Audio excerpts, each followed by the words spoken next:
Hello all.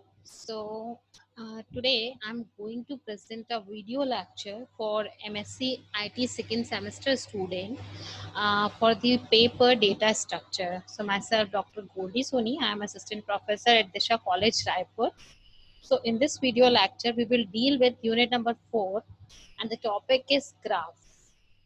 So entering towards the video lecture, here are contents of my lecture. So these are the contents of my lecture. In this video lecture, we will deal with introduction to graph, related definitions, graph representation. There are basically three types of graph representation, and the last one is traversal schemes. So moving towards the very first topic, that is introduction to graph. So what is graph here? As we all know that graph is something that consists of nodes and edges. Okay so जैसे कि हम देख रहे हैं यहाँ पर हमारे पास जो ग्राफ होता है उस वो दो चीजों से मिलकर बनता है। एक होता है एजेस और दूसरा होता है आपका वर्टाइसेस। सो यहाँ पर जो वर्टाइसेस होते हैं उसको हम रिप्रेजेंट करते हैं v1 v2 vn से, या उसको हम नोड्स भी बोल सकते हैं, और एजेस को e1 और e2 and up to en से। एजेस जो होते हैं उनको हम पेयर ऑफ वर्टाइसेस भी बोलते हैं, बी आई कॉमा बीजे। जैसे कि फॉर एग्जाम्पल अगर मैं यहाँ पर बात करूं, ये जो हमारा, ये आप फिगर में देख रहे होंगे, ये जो हमारा V1 एज है, अगर हम इसको लिखना चाहें तो हम इसको कैसे लिखेंगे? ये कौन से वर्टाइसेस के बीच में है? A और D के बीच में। ऑन द सेम वे अगर हम बोले तो ये V1 का जो एंड पॉइंट्स है वो क्या क्या है? A और D। जो ग्राफ होता है उसको हम रिप्रेजेंट करते हैं टू सेट से, एक होता है V और दूसरा होता है E। V जो होता है सेट ऑफ वर्टाइसेस होता है, जैसे कि इस ग्राफ में हमारे पास A B C D E, यानी कि हमारे पास टोटल 5 वर्टाइसेस हैं। और जो E होता है वो सेट ऑफ एजेस होता है, जो कहाँ से बनता है? वर्टाइसेस से। ओके सो जैसे कि हम इसमें देखें तो यहाँ पर हमारे पास टोटल 7 एजेस हैं, from starting from V1 V2 V3 V4 V5 V6 and V7। तो ये हमारा जो ग्राफ है, इस ग्राफ में हम क्या देख रहे हैं? हमारे पास हर एक एजेस में हमने एरो बनाया हुआ है। जैसे मैंने ए से डी की तरफ एरो बनाया, मतलब कि हम बता रहे हैं कि जो आपकी जो एज V1 है वो ए से निकलकर कहाँ जा रही है? डी में जा रही है। तो ये जो ग्राफ जहां पर हर एक एजेस का हम डायरेक्शन मेंशन करते हैं by the help of this arrow, इस ग्राफ को हम बोलते हैं directed graph. so this is one of the example of directed graph। okay so moving towards the next topic, that is directed and undirected graph। जैसे कि directed graph मैंने आप लोग को बता दिया। अनडायरेक्टेड ग्राफ जो होता है वहां पर हमारे पास कोई भी डायरेक्शन क्लूज नहीं होते। दैट मीन्स व्हाट, हमें ये नहीं पता होता कि हमारा एज कौन से वर्टेक्स से निकलकर कौन से वर्टेक्स पर जा रहा है। जैसे कि हमें क्या समझ में आ रहा है? फॉर एग्जाम्पल यहाँ पर हम देखें तो V1 जो है वो A और D दोनों पर इंसिडेंट हो रहा था, पर स्टार्ट हो रहा था A से और एंड हो रहा था D से। ये हमें पता चल रहा है इस एरो से। बट अगर हम नेक्स्ट की बात करें, नेक्स्ट जो हमारा ग्राफ है अगर हम उसकी बात करें, तो हमको क्या दिखाई दे रहा है? यहाँ पर ए और डी जो है, यहाँ पर कहीं पर भी एरो मार्क नहीं है। दैट मीन्स व्हाट, हमको नहीं समझ में आ रहा है कि वो ए से स्टार्ट हो रहा है कि डी से स्टार्ट हो रहा है। हमको सिर्फ ये समझ में आ रहा है कि जो V1 है उसके जो एंड वर्टेक्स कौन है? ए और डी। तो जहां पर हमें डायरेक्शन नहीं पता होता है उस टाइप के ग्राफ को हम बोलते हैं अनडायरेक्टेड ग्राफ। ओके तो यहाँ पर किसी भी एजेस का डायरेक्शन नहीं गिवन है, तो ये ग्राफ हमारा कहलाएगा undirected graph. Okay so moving towards the next topic, that is other terminologies जो हम ग्राफ में यूज करेंगे, जैसे कि एडजेसेंट वर्टाइसेस। एडजेसेंट वर्टाइसेस क्या होते हैं? जैसे हमें दिख रहा है ए और बी, इन दोनों के बीच में कोई भी एज है, चाहे अनडायरेक्टेड हो चाहे डायरेक्टेड हो, अगर एजेस होती हैं तो ये हमारा कहलाता है एडजेसेंट वर्टाइसेस। बट हम देख रहे हैं सी और ई के बीच में कोई भी एजेस नहीं है, कोई भी एक भी एज नहीं है, तो ये एडजेसेंट वर्टेक्स नहीं कहलाएगा। ओके ऑन द सेम वे जो एज है आपका, वो अगर हम V2 की बात करें तो उसके इंसिडेंट वर्टेक्स कौन कौन से होंगे? B और A, क्योंकि यहाँ पर ये उसका एंड पॉइंट है। उसके बाद हम बात करते हैं आउटगोइंग एजेस और इनकमिंग एजेस की। ये केवल हम डायरेक्टेड ग्राफ में ही बात कर सकते हैं। यहाँ पर हमें क्या समझ में आता है? जैसे कि हमारे पास कोई भी एक वर्टेक्स है A, तो A में कितने एजेस इसमें से जा रहे हैं? तो कितने एजेस जा रहे हैं? V1 और V2।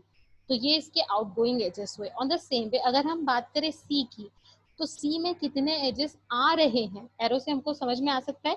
तो हमको क्या दिख रहा है यहाँ पर, एक B3 आ रहा है, एक B5 आ रहा है, तो इसके इनकमिंग एजेस कितने हैं, 2। Okay, so this are outgoing edges and incoming edges जो हम हर एक वर्टेक्स के कैलकुलेट कर सकते हैं। Now again what are parallel edges, parallel edges या मल्टीपल एजेस भी हम बोलते हैं जिसके एंड वर्टाइसेस हमेशा सेम होते हैं। जैसे कि आप ये देखिए V4 और V5 दोनों के एंड वर्टाइसेस, हम बिल्कुल भी स्टार्टिंग और एंडिंग वर्टाइसेस की बात नहीं कर रहे हैं, बस हम एंड वर्टाइसेस की बात कर रहे हैं। हमें क्या दिख रहा है, इसका जो एंड पॉइंट है दोनों का क्या है, C और D। तो ये हमारा क्या कहलाता है, इस टाइप के हमारे जो एजेस होते हैं उसको हम बोलते हैं parallel edges. On the same way self loop, जैसे कि यहाँ पर आपको दिख सकता है इस फिगर में V4 और V5 आपके पैरेलल एजेस। अब अगर मैं सेल्फ लूप की बात करूँ तो जैसे कि आप एक कंसिडर करिए एक वर्टेक्स ई, इस वर्टेक्स ई में आपको क्या दिख रहा है, जो एज V6 है वो ई से ही स्टार्ट होकर ई पे ही खत्म हो जा रहा है, तो इसको हम बोलते हैं सेल्फ लूप। ठीक है, अगर कोई भी ग्राफ जिसमें पैरेलल एजेस और सेल्फ लूप नहीं होती है उस ग्राफ को हम बोलते हैं सिंपल ग्राफ। जैसे कि अभी ये ग्राफ हमारा सिंपल ग्राफ नहीं। Okay, so next, degree of vertex. What is degree of vertex, हमारे पास जितने ग्राफ होते हैं हम उन सब की डिग्री काउंट कर सकते हैं। काउंट करने का मतलब हम पता कर सकते हैं कि हर एक ग्राफ वर्टेक्स की डिग्री कितनी है। जैसे कि हम इस ग्राफ एक, इस वर्टेक्स ए की देखें तो यहाँ पर हमको क्या दिखाई दे रहा है कि यहाँ पर कितने वर्टेक्स इंसिडेंट हो रहे हैं, कितने हो रहे हैं, 1 और 2। तो इसकी डिग्री कितनी हो जाएगी, इसकी डिग्री हो जाएगी आपकी 2। ओके, तो अगर हम पर यहीं पर अगर हम इसको आउट डिग्री और इन डिग्री बोलते हैं तो हमारे पास लॉजिक आ जाता है किसका, डायरेक्टेड ग्राफ का। याद रखिए डिग्री ऑफ वर्टेक्स आप डायरेक्टेड और अनडायरेक्टेड दोनों ग्राफ की निकाल सकते हैं, बट अगर आपको आउट डिग्री और इन डिग्री निकालना है तो वो सिर्फ और सिर्फ डायरेक्टेड ग्राफ की ही निकलेगी। तो जैसे कि ये हमारा एक डायरेक्टेड ग्राफ है, इसके लिए मैं एक एग्जाम्पल लेती हूँ। सपोज मान लीजिए मुझे निकालना है डिग्री वर्टेक्स सी की, तो वर्टेक्स सी की सिर्फ डिग्री निकालनी है। तो यहाँ पर कितने एजेस इंसिडेंट हो रहे हैं हम ये देखते हैं। तो हमें क्या दिखाई दे रहा है, यहाँ पर 3 वर्टेक्स, 3 एजेस इंसिडेंट हो रहे हैं, 1 2 3, V3 V4 V5। तो इसकी डिग्री कितनी हो गई, 3। अगर हम बोले कि इसकी आउट डिग्री क्या होगी, आउट डिग्री मतलब कि इसमें से कितने एजेस निकल रहे हैं, तो कितने निकल रहे हैं, सिर्फ ओनली 1 V4। तो इसकी आउट डिग्री हो गई कितनी, 1। और इन डिग्री क्या हो जाएगी, इसमें से कितने एजेस इसमें आ रहे हैं, तो कितने एजेस आ रहे हैं, 1 एंड 2, V3 एंड V5। तो इसकी इन डिग्री कितनी हो गई, 2। Is it clear. तो ये था हमारा in degree and out degree of a vertex जो हम सिर्फ डायरेक्टेड ग्राफ में कैलकुलेट करेंगे। सो नेक्स्ट अब हम आते हैं पाथ क्या होता है। जैसे कि हम पाथ मतलब रास्ता, जैसे हम कोई भी एक वर्टेक्स से स्टार्ट करें और सारे वर्टेक्स को हम ट्रेवर्स करें, ठीक है, और वर्टेक्स के बीच में कनेक्शन होना चाहिए। और वर्टाइसेस के बीच में कनेक्शन कब एस्टैब्लिश होता है, जब उनके बीच में एजेस होती है। तो ये जो ऑल्टरनेट वर्टेक्स एजेस का एक जो सेट बनता है उसी को हम बोलते हैं पाथ। ओके, फॉर एग्जाम्पल हम अगर यहाँ पर देखें, अगर मान लीजिए मुझे ट्रेवर्स करना है ए से लेकर सी तक, तो सिंपलेस्ट पाथ क्या होगा, ए V2 B V3 and C। तो ऑल्टरनेट सीक्वेंस बन रहा है किसका, वर्टेक्स और एजेस का, जिसको हम बोलते हैं पाथ। कोई भी पाथ जिसमें कोई भी वर्टेक्स रिपीट नहीं होता उसको हम सिंपल पाथ बोलते हैं। और अगर किसी भी पाथ में आपके पास अगर मान लीजिए एजेस का डायरेक्शन भी गिवन है तो उसको हम डायरेक्टेड पाथ बोलते हैं, जो कि केवल केवल आपका डायरेक्टेड ग्राफ में होगा। फिर हम मूव करते हैं साइकिल की तरफ। साइकिल क्या होता है, साइकिल इसका मतलब जब अगर कोई भी पाथ ऐसा हो कि जिसकी एंडिंग वर्टेक्स जहां से आप स्टार्ट कर रहे हो और वहीं उसी वर्टेक्स पर आप खत्म कर रहे हो, तो वो आपका साइकिल कहलाएगा। जैसे कि यहाँ पे आप कर्सर को देखिएगा, हम ए वर्टेक्स से स्टार्ट कर रहे हैं, हमने एक पाथ बनाया ए V2 B V3 C V8 और वापस हम आ गए ए पे। तो ये हमारा जो पाथ हुआ इसको हम बोलेंगे साइकिल, क्योंकि हम ए से स्टार्ट होकर कहाँ पर पहुंचे, ए में। ओके, और इसी को हम डायरेक्टेड साइकिल भी बोल सकते हैं, क्योंकि यहाँ पर सारे एजेस कैसे हैं, डायरेक्टेड हैं, हमें हर एक एजेस का डायरेक्शन पता है। Okay, so these are the related definitions which are related to graph. Now moving towards the next topic of our lecture, that is graph representation. So basically graph जो होता है इसको हम मोस्टली मैथमेटिक्स में use करते हैं। Computer science में जब हम इसको यूज करते हैं तो हमें इसे स्टोर करना पड़ता है कंप्यूटर की मेमोरी में। तो उसको स्टोर करने के लिए हमारे पास जो रिप्रेजेंटेशन होते हैं वो बेसिकली टू टाइप्स के होते हैं। Either we can use sequential representation और we can use linked representation. तो हम अपने सबसे पहले टॉपिक में आते हैं, दैट इज सिक्वेंशियल रिप्रेजेंटेशन। जब भी हम सिक्वेंशियली रिप्रेजेंटेशन की बात करते हैं तो यहाँ पर एक ही तरीका होता है जिसको हम बोलते हैं एडजेंसी मैट्रिक्स, जिसके थ्रू हम ग्राफ को रिप्रेजेंट कर सकते हैं। एडजेंसी मैट्रिक्स में हम टू डायमेंशनल एरे का यूज करते हैं जिसका साइज होता है n क्रॉस n, जो टोटली डिपेंड करता है नंबर ऑफ वर्टाइसेस के ऊपर, where n will be number of vertices. For example, जैसे कि अगर मान लीजिए आपका कोई भी ग्राफ है जिसमें 20 वर्टेक्स है, मतलब आपको 20 क्रॉस 20 का एरे बनाना पड़ेगा तभी आप उस ग्राफ को स्टोर कर पाएंगे। अब ये जो आप बनाएंगे, ये जो भी आप मैट्रिक्स क्रिएट करेंगे, इस मैट्रिक्स की दो ही वैल्यू पॉसिबल है, आइदर इट इज 1 और इट इज 0। 1 हम तब लिखेंगे जब उन दोनों वर्टेक्स के बीच में एजेस हों, दैट मीन्स अगर वो दोनों एडजेसेंट होंगे, नाम से समझेंगे एडजेसेंट होंगे। और अगर उन दोनों के बीच में एजेस नहीं है, that means they are not adjacent, तो हम वहां पर इंडिकेट करेंगे 0।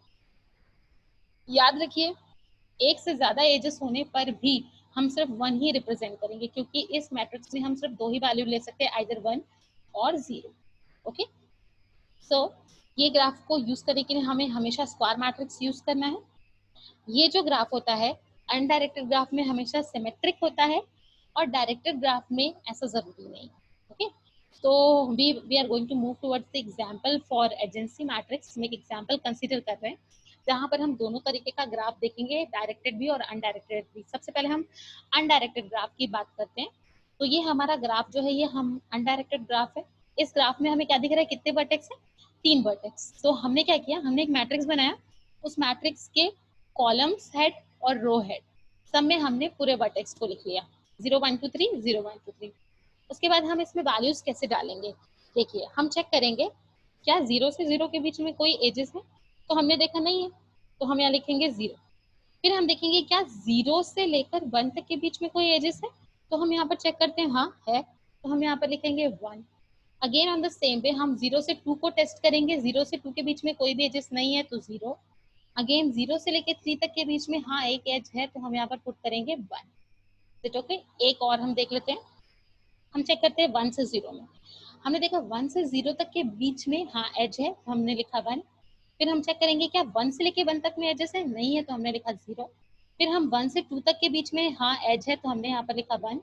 फिर हमने चेक किया क्या 1 से 3 तक के बीच में, 1 से 3 तक के बीच में कोई एजेस है, नहीं है, तो हम यहाँ पर क्या लिखेंगे, ओके।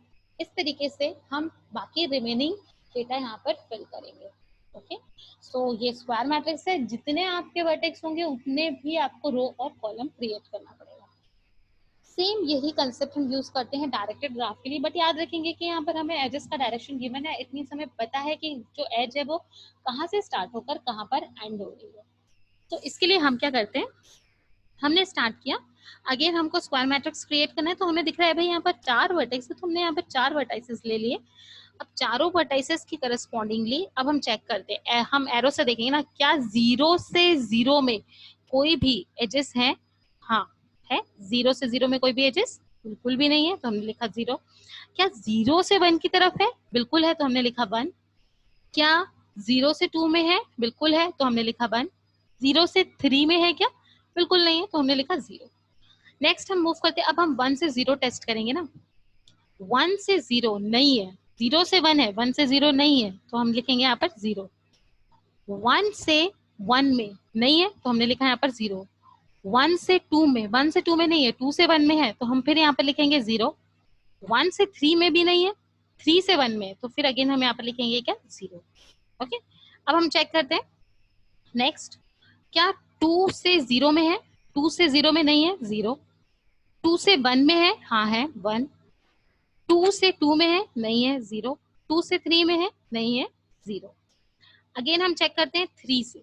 अब 3 को हम चेक करेंगे करस्पॉन्डिंगली 0 से, तो 3 से 0 में तो नहीं है, तो हमने लिखा 0। फिर हमने चेक किया 3 से 1 में हाँ है, तो हमने लिखा 1। 3 से 2 में नहीं है, तो हमने लिखा 0। 3 से 3 में नहीं है, तो हमने अगेन क्या लिखा, 0। So this is the example of adjacency matrix representation of an undirected graph and directed graph. So this is used to uh, represent either graph is directed or either graph is undirected. बस हमें एक चीज बहुत अच्छे से याद रखनी है कि हमारा जो मैट्रिक्स बनेगा वो हमेशा स्क्वायर मैट्रिक्स ही बनना चाहिए, क्योंकि अगर वो स्क्वायर मैट्रिक्स नहीं होगा तो हम उसमें डेटा फिल नहीं कर सकते, और इस मैट्रिक्स की वैल्यू हमेशा 1 और 0 इन दोनों में से कोई एक ही होगी, उसके अलावा और आप और कोई भी वैल्यू यहाँ पर यूज नहीं करेंगे। सो इस वीडियो लेक्चर में इतना ही, रिमेनिंग टॉपिक हम नेक्स्ट वीडियो लेक्चर में कवर करेंगे। Thank you guys.